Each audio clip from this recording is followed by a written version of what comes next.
presencia del Todopoderoso, el gran yo soy, de aquel que hizo el mar, el cielo, la tierra, el universo, aquel que se dignó a venir a morir por nosotros, estar delante de Él es un alto honor.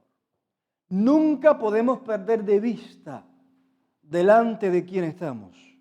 El día que olvidemos esto, entonces no tendrá sentido el estar sentado. Si tú no has reconocido que el Dios del cielo, el excelso, el sublime, el que con solo mandar hizo los cielos y la tierra, está entre nosotros, entonces te vas a perder la verdadera bendición de adorar a aquel que merece toda honra, gloria y honor.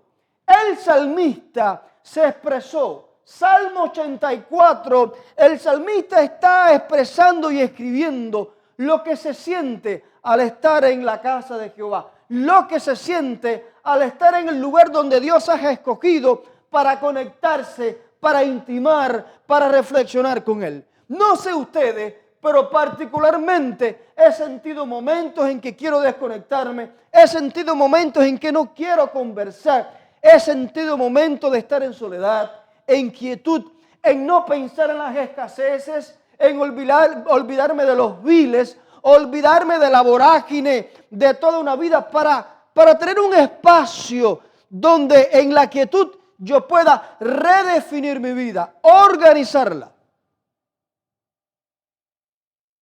Y Dios escogió un lugar específico para hacerlo. Tú puedes encontrarlo. Salmo 84. Vas a percatarte cómo el salmista comienza a expresar y a decir lo que él cree que es el estar en la casa de Jehová. El primer versículo dice: cuán amables son tus moradas, oh Jehová de los ejércitos. Anhela mi alma y aún ardientemente desea los atrios de Jehová. Mi corazón y mi carne cantan al Dios vivo. Bienaventurado el hombre que tiene en ti sus fuerzas, en cuyo corazón están tus atrios. Realmente el salmista, cuando comienza a describir el salmo, vas a ver la belleza. En cuyo corazón están tus caminos, termina el versículo 5. Pero el 6 vas a ver la belleza que tiene. Cuando sigue diciendo, él está describiendo lo que está sintiendo. El 6 sigue diciendo: atravesando el valle de lágrimas, lo cambia en fuente. Cuando la lluvia llena el estanque, irán de poder en poder. Verán a Sión. Y entonces comienza el salmista a describir qué es lo que se siente el estar en casa de Jehová. Porque el versículo 10 dice: porque mejor es estar en tu casa un día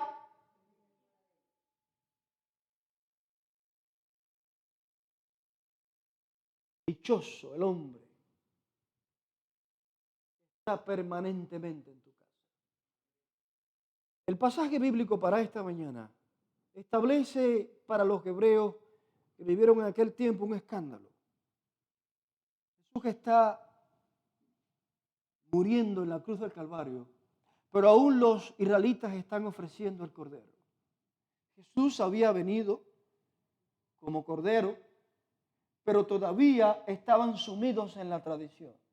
Y mientras más adultos, más nos apegamos a lo que normalmente hacemos. En cualquier elemento tú vas a encontrar que mientras más adultos, más nos apegamos a las cosas. Y a veces hacemos las cosas repetidamente.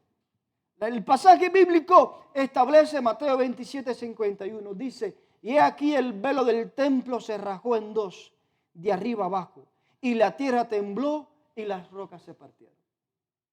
En ese momento en que Jesús expira y es muerto, el velo del templo se raja. Pero si usted reconoce, nunca un israelita miró a través del velo. El único que podía mirar a través del velo era sumo sacerdote una vez al año.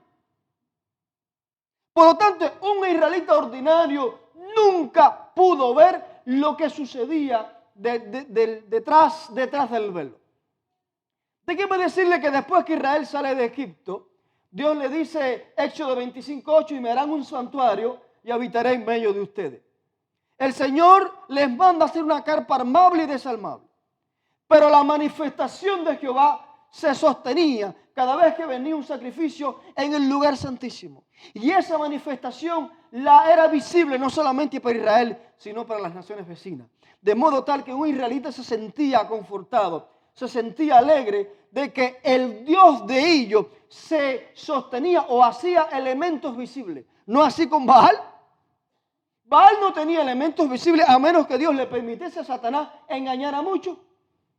Baal era un dios de palo, no hablaba, no se conectaba. Pero el Dios de los israelitas era un Dios que se manifestaba. De noche, una columna de ¿qué? De día, una columna de humo. Por lo tanto, la manifestación de Dios era tremenda. Las naciones vecinas sabían que Dios se manifestaba y de qué manera.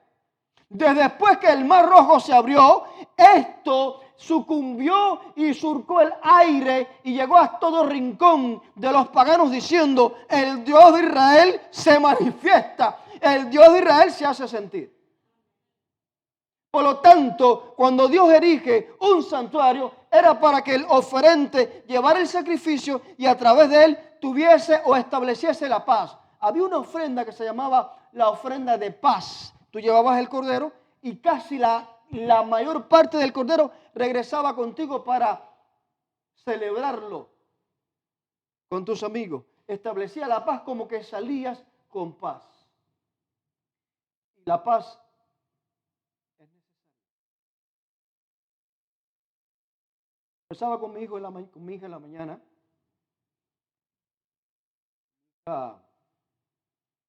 Que tiene 15 años, va a cumplir 16. ¿Saben? Familia casado, 20 años de casado. Tengo 3 hijas.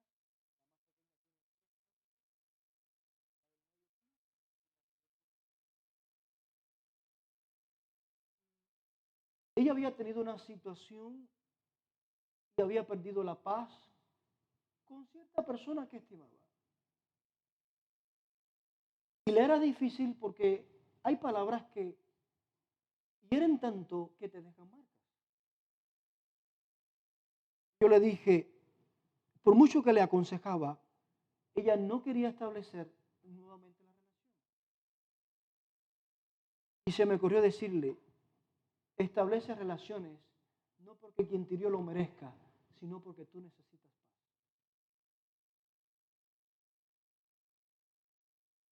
¿Me hace entender eso? Y el templo, el santuario, era un lugar donde tú salías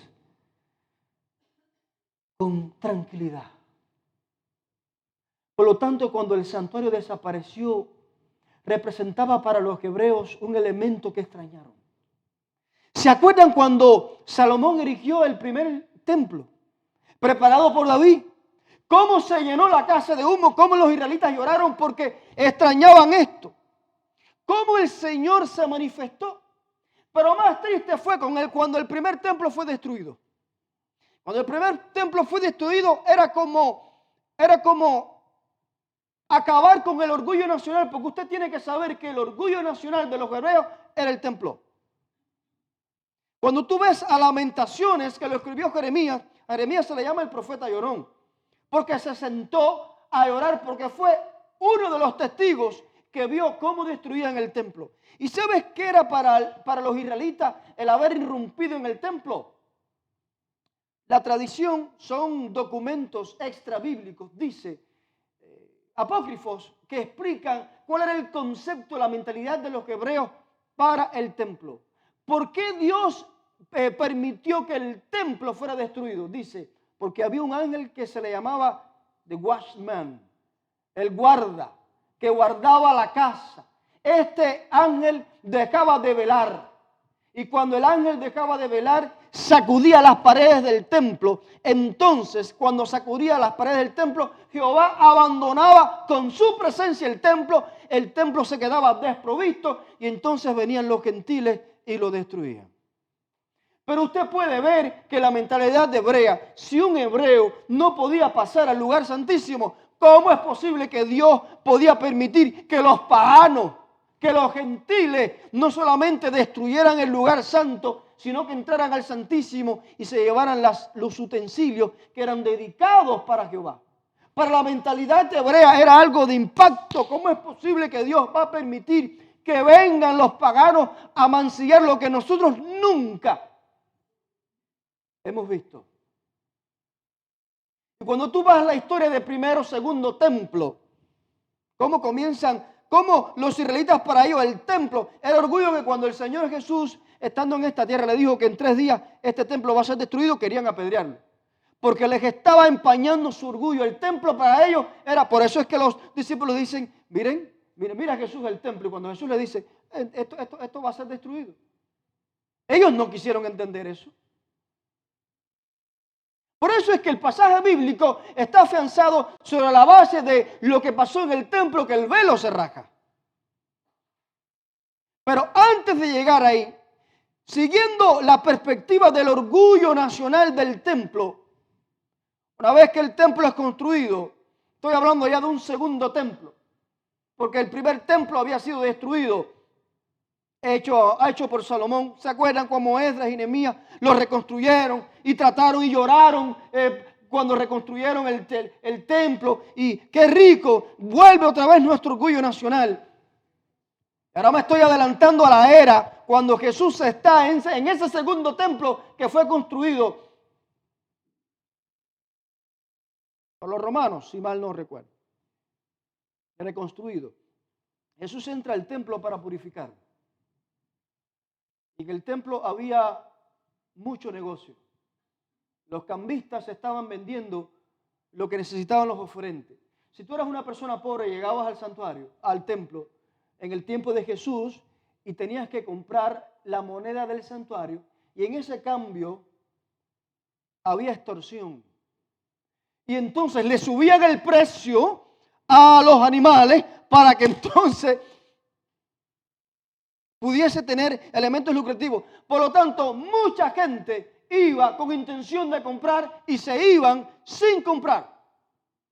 Ahora, si en la mentalidad hebrea era importante llevar la ofrenda, era muy triste que tú tuvieses que retirarte porque no tenías suficiente para comprar esa ofrenda. Ahora tú puedes entender en la mentalidad qué triste era en el tiempo de Jesús, que mucha gente se aglomeraba buscando la paz a través del animal y no podía porque los líderes subían el precio.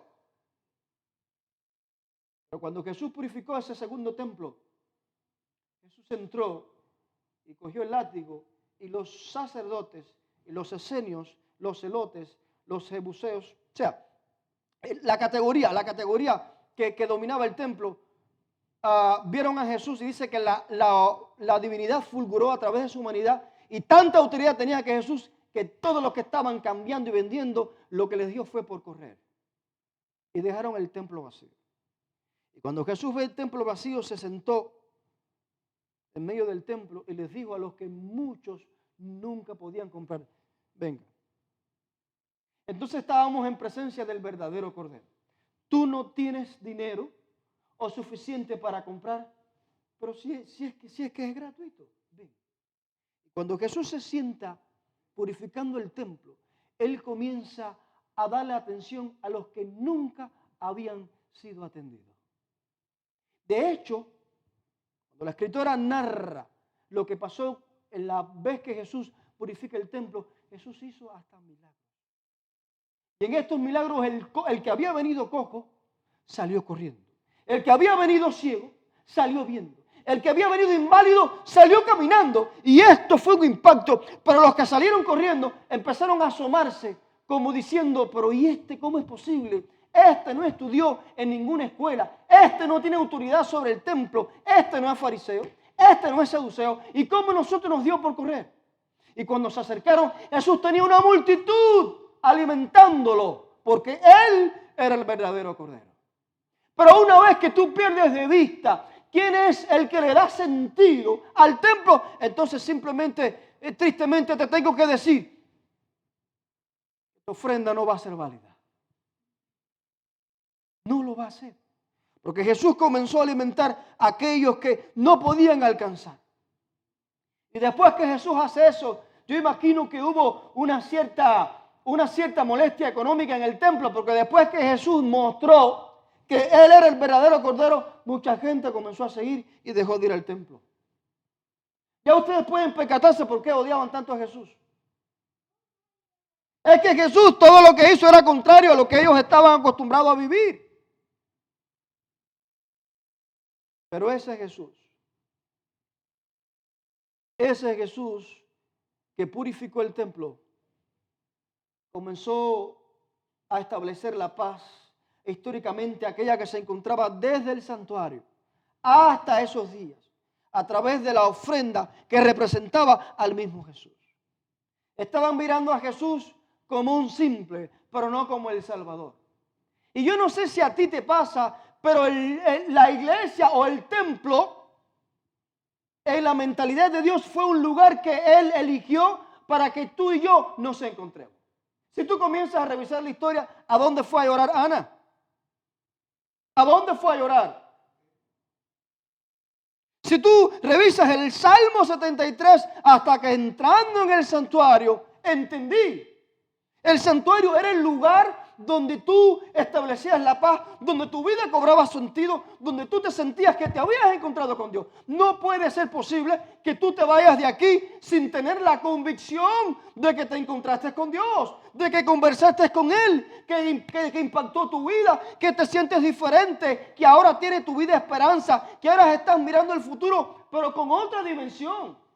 No puede ser posible que tú te vayas de aquí peor de lo que viniste. No puede ser posible que tú vienes amarrado a la tradición y no te hayas encontrado al Dios del cielo. Porque ese templo que Jesús purificó, mucha gente no se percataba que era el creador de este mundo. ¿Y sabes qué? Desde niño nací en un hogar adventista. Yo recuerdo los métodos que usaban para hacerme reverente. No, habían diáconos que yo le tenía miedo a los diáconos. La forma en que podían hacerme atender me decía, se lo voy a decir a tu abuelo después del culto. Ay, yo no quería que se lo dijeran a mi abuelo después del culto. Ay, no le digas nada. Bueno, entonces pórtate bien. ¿Por qué yo era reverente? Por la coacción. Pero no porque de corazón, porque ser reverente no es estar callado. No, eso es parte. Porque yo puedo estar callado, pero mi mente está lejos. Usted puede estar sentado aquí, pero no está mostrando reverencia. Norman Peace es un escritor.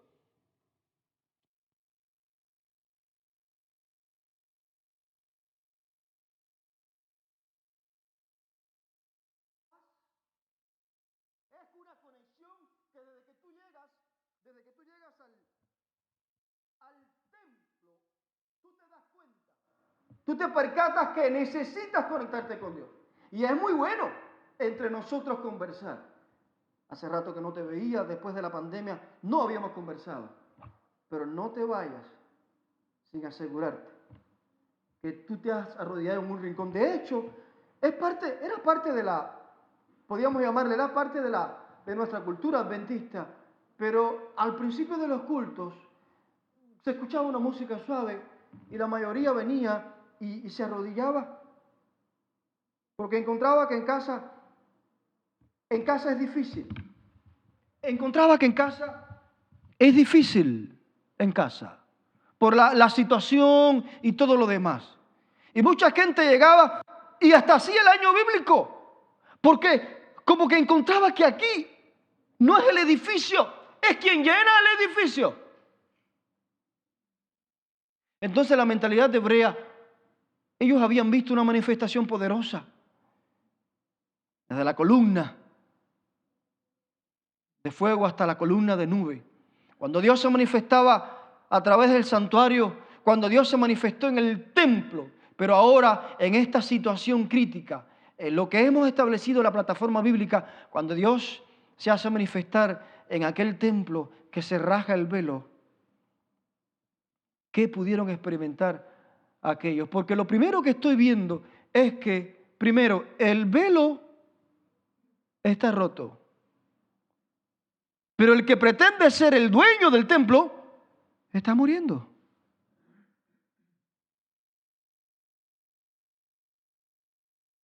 Por mucho tiempo la mentalidad hebrea del templo llegó a ser más sagrado y más importante que el que llena el templo.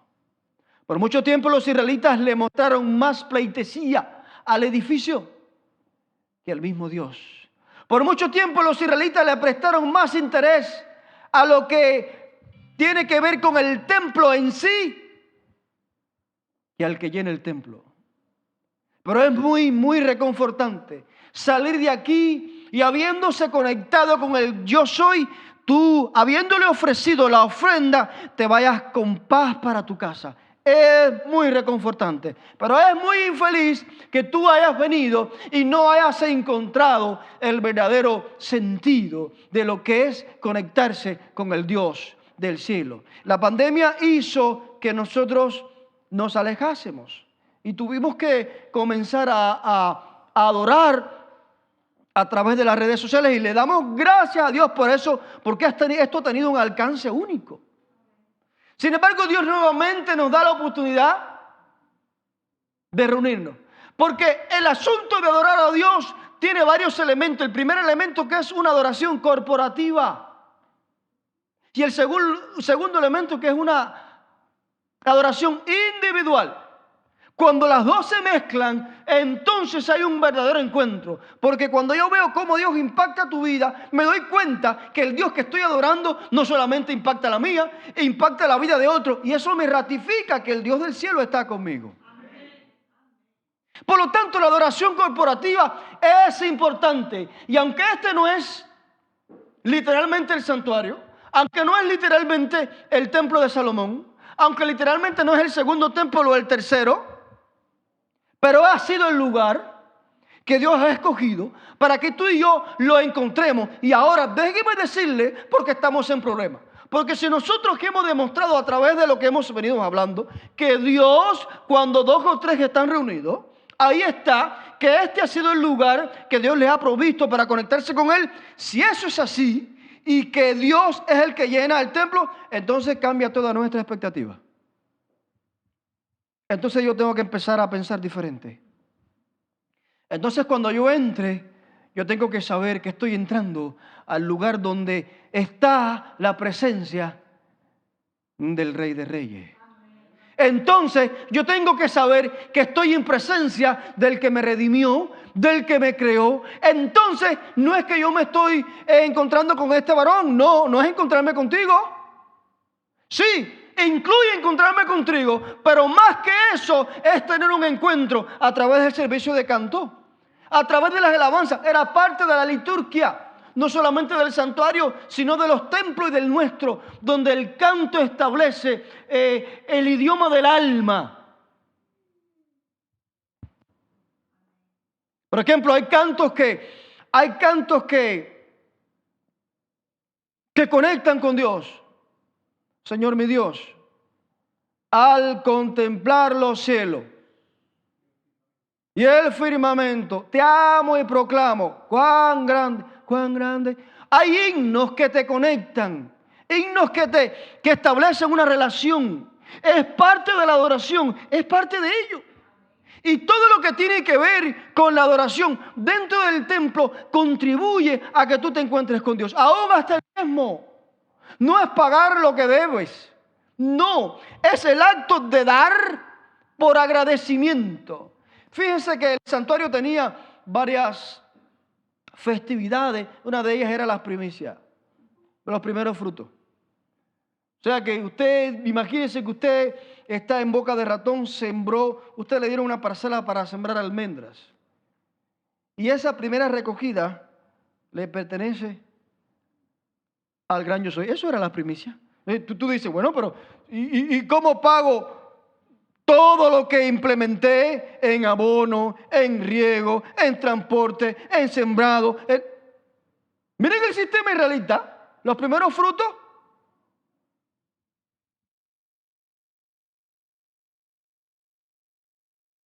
O sea, lo que tiene que ver con el aspecto adorativo dentro del lugar que Dios ha escogido, tenemos que centrarnos que si no le damos el sentido, vamos a perder de vista.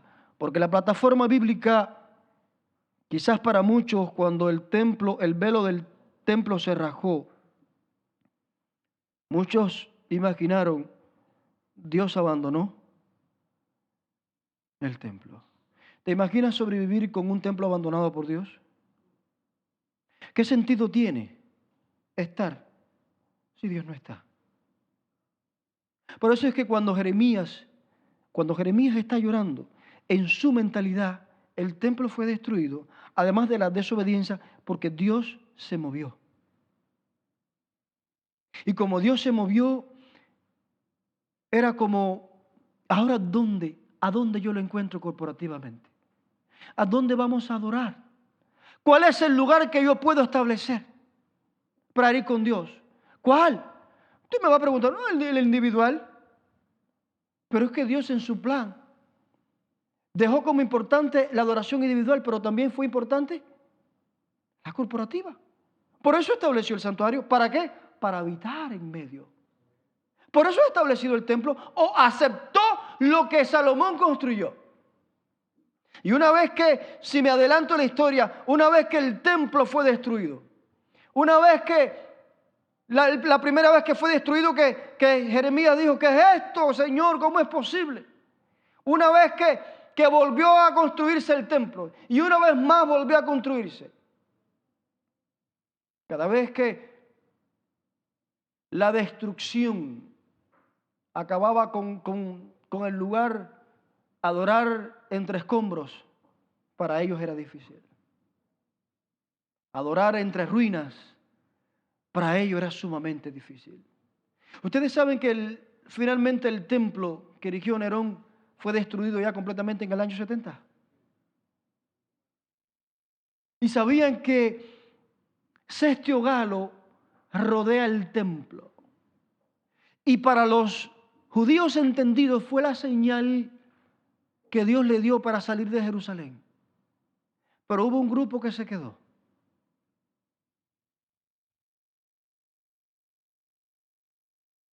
Años más tarde, o momentos más tarde, un tiempo prolongado más tarde, en vez de venir Sestio Galo, reunió Tito. Pero con Tito, sí. La historia secular dice que una de las antorchas se le fue a uno de los guardas, donde se prendió el templo que estaba lleno de cedro y de maderas preciosas. Y hay muchos que notifican que más de 1 millón de judíos murieron, amontonados los cuerpos dentro del templo. ¿Dónde, Señor, estabas? ¿Dónde estabas tú cuando Tito vino y rodeó? ¿Dónde estabas tú, Señor?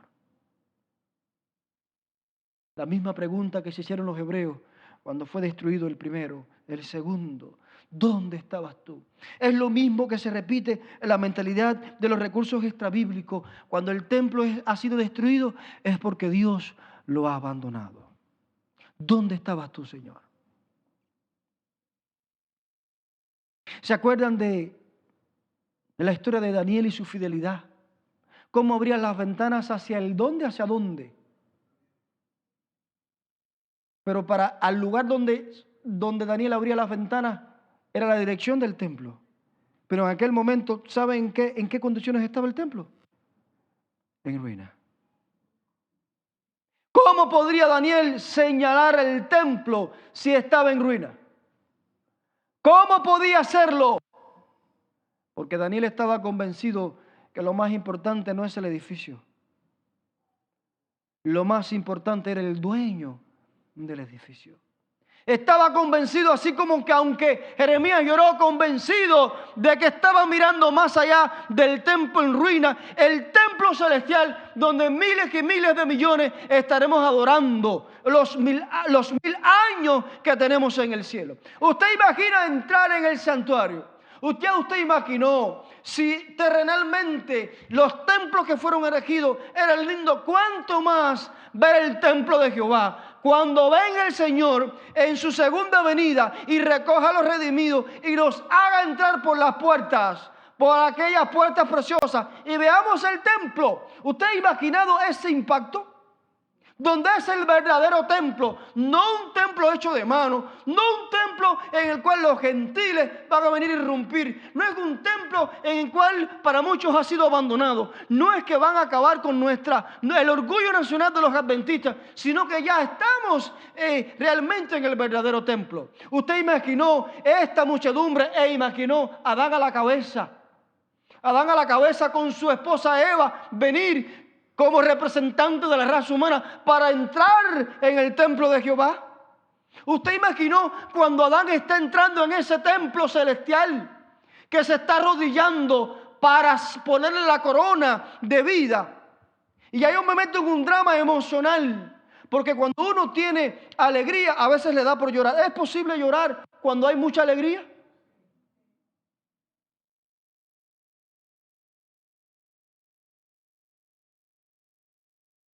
Y me imagino que Adán se desploma en llanto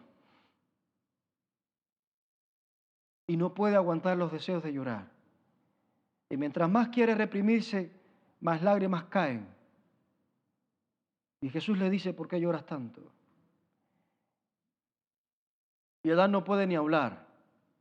Y tan solo mira y ve la diferencia de su tamaño hasta el último. Y con solo señalar le está diciendo a Jesús, si yo tan solo hubiese obedecido, mira lo que habría evitado.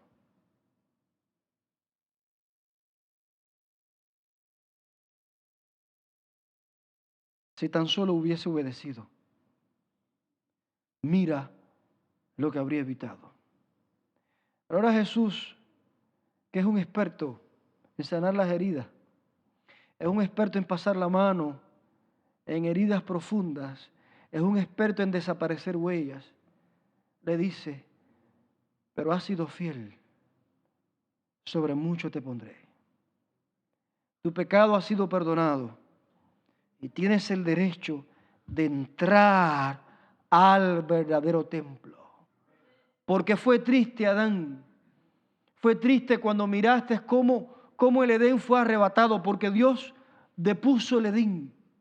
Y usted imaginó cómo Adán iba a mirar la puerta del Edén porque había sido expulsado. Cuánto más triste fue para él cuando ya ni siquiera lo podía mirar porque Dios se lo había llevado. Para Adán representaba su templo, representaba el lugar que había conocido la felicidad. Y ahora Jesús entre líneas le está diciendo, no llores más porque tú simplemente adoraste en un templo hecho de mano. Después del Edén, adoraste en un templo hecho de mano, adoraste cuando me sacrificaste el primer cordero. Esa fue tu adoración, pero ahora yo te voy a introducir en un lugar que nada tiene que ver con humano. Es en un lugar que yo soy el dueño. Yo soy el dueño del templo. Deja de llorar y ver las características o las similitudes y diferencias. Deja de seguir culpándote a ti mismo y acaba de entrar por la puerta, porque yo, tu sanador, he decidido que tú vas a ser uno de los redimidos que vas a estar viviendo por los siglos sin fin. Ahí entra Adán con toda la muchedumbre, todos los salvados, para entonces entonar el himno del Cordero. Y ese himno es un canto que se canta en el templo que retumba. Si los seres humanos tienen habilidades para cantar, ¿cuánto más los ángeles?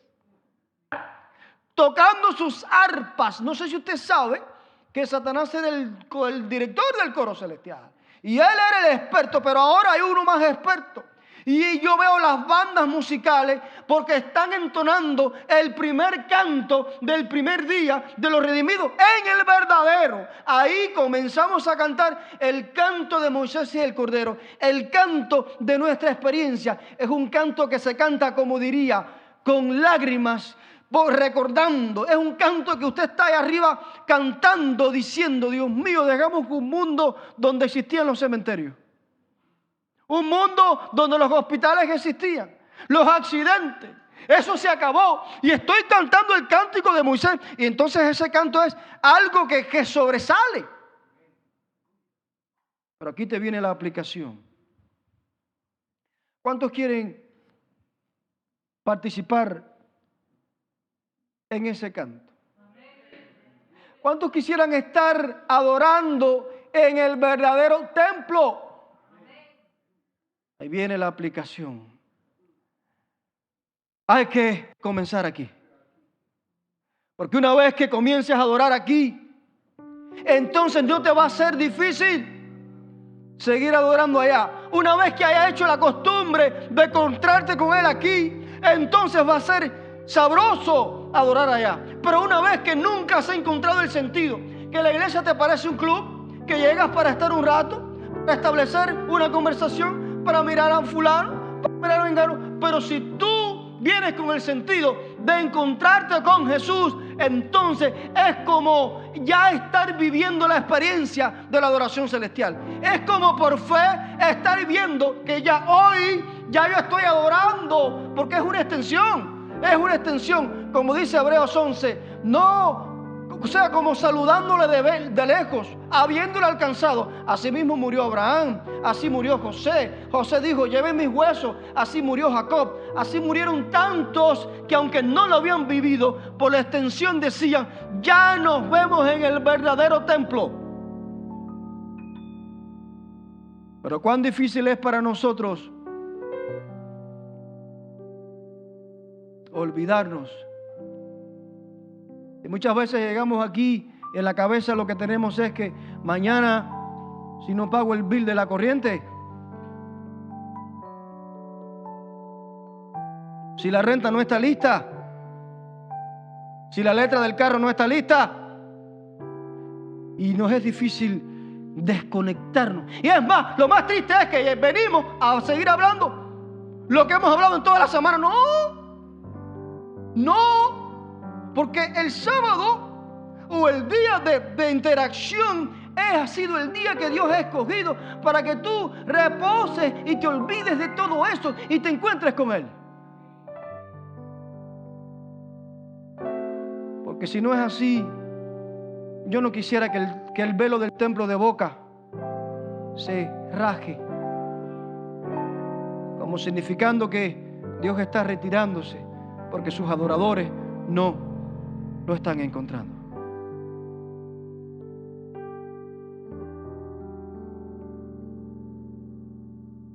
Por lo tanto, hay alguien esta mañana que está dispuesto a redefinir el tiempo que le dedica a Dios cada vez que viene al templo. Hay alguien esta mañana que está dispuesto a cambiar algunos aspectos. No puede ser que encuentre esto como ordinario. No, esto tiene que ser extraordinario. Esto tiene que ser un impacto. Es el encuentro con el que me ama. A pesar de que sea feo, lindo, pobre, amarillo, azul. Es un encuentro con el gran yo soy. Es un encuentro con el Dios del universo, con el Dios de este mundo. Es un encuentro con el más grande. Por lo tanto, hay que prepararse para ello. No queremos que Dios haga que el velo se raje, porque la ofrenda que estemos presentando sea una ofrenda que no tiene significado. Dios está buscando verdaderos adoradores que con sentido racional lo busquen y lo adoren. Hay un himno que me gustaría que todos cantemos. Es un himno como que establece ese sentir después que uno termina de haber estado con Dios. Vamos a cantarlos todos.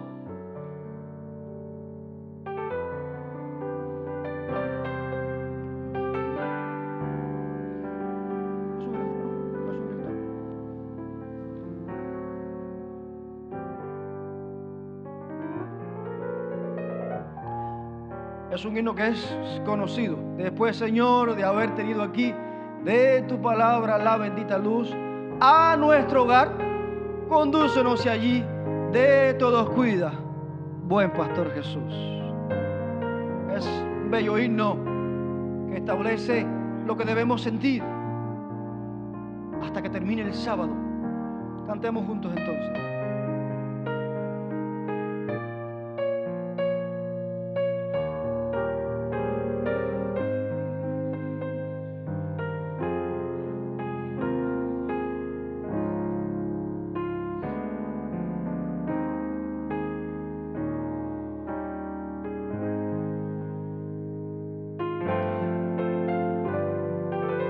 Después, Señor, de haber tenido aquí de tu palabra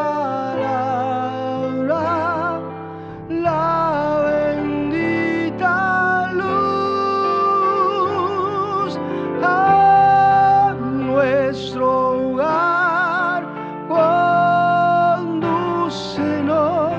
ahí, de todos cuida, buen pastor Jesús. Segunda estrofa. En nuestras mentes graben con poder tu fiel palabra, cada exhortación, y que tu ley pudiendo comprender, contigo estemos en mayor unión. Al terminar, Señor, mi vida aquí, mis ojos puedan sin temor cerrar, y en mi glorioso despertar que en ti de paz eterna pueda disfrutar.